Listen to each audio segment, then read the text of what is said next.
The following is an observation of why our government and our economy are broken. Think of it as an ecosystem, an economic ecosystem, influenced by many factors.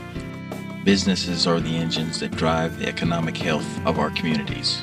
While unreasonable government regulations, hiring quotas, high taxes, union demands, and unfair trade practices are causing the demise of many businesses, others have found they had to move their factories offshore to escape these burdens.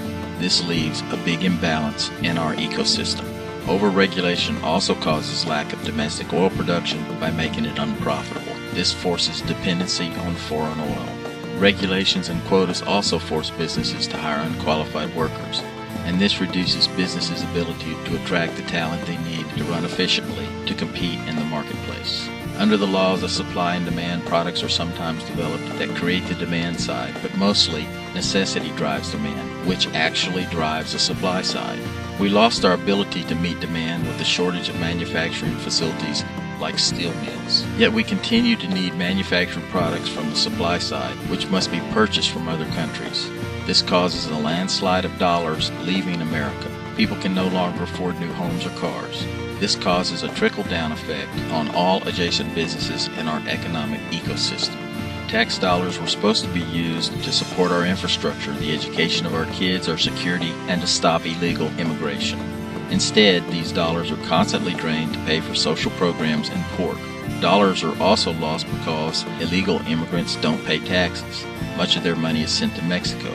Even legal immigrants send much of their money back to their home countries of India and Asia instead of spending it in our economy. But social programs don't really work either. No accountability. The drug problems, violence, rape, disease, poverty, and high birth rates are still dominant in these communities. The people given handouts in exchange for votes are destined to live off of government handout programs to keep the objective of the socialist pyramid scheme. That is why Democrat agendas are usually in direct conflict with prosperity. Democrats support their agendas through taxes and loans from other countries. They have already all but destroyed the middle class, so they now villainize those with money, not including themselves, for not paying their share, while claiming it's for minorities, children, and the elderly. Education expenses have increased continuously for the past 30 years, yet we have dropped to 16th in the world rankings. The demands of ever-growing government with employee benefits and social programs seem to influence the priorities of tax dollar allocations. The quality of education cannot improve when teachers' union dues go to support Democrat political agendas. So why would government employees and teachers need to be represented by unions anyway? Are they overworked, lacking in benefits, holidays, or vacation days? A stimulus package was passed to bail out banks and to fix 30 years of infrastructure decay. Where did those tax dollars go for the past 30 years? Social programs? And lack of government oversight caused Social Security and Medicare abuse. Several amendments have been made to the Social Security system that have given benefits to many who haven't paid into Social Security at all. Is Social Security being used as another supplement to the welfare system to buy votes? One might also wonder why some stimulus money wasn't put into Social Security and Medicare.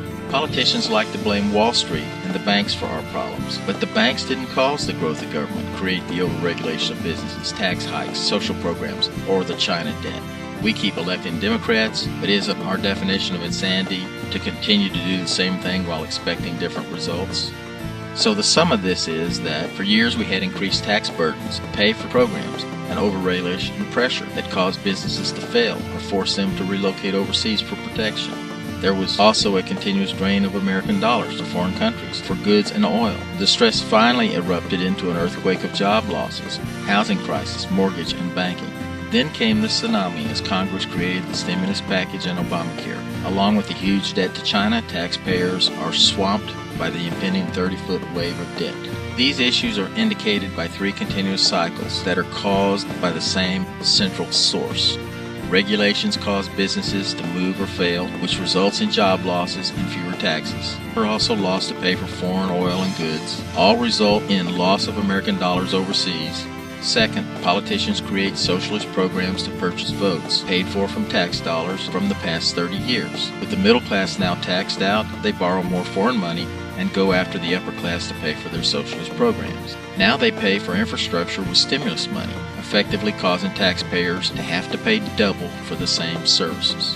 And number three, Growing government and teacher unions require more money for salaries and benefits. This means more money from unions that go to Democrat politicians who get elected to begin each of these cycles all over again.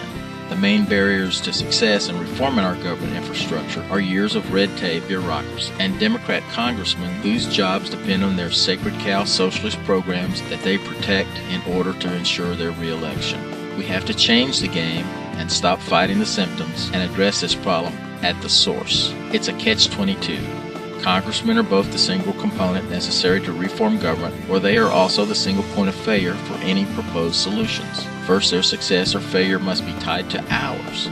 They must have skin in the game by committing to be a part of the same healthcare and social security system as the rest of the citizens. They must overcome the underlying obstacles to success: lobbyists, the county, mismanagement, bureaucracy, corruption, union influence, ideological differences, and above all, the desire to sell out our prosperity for votes.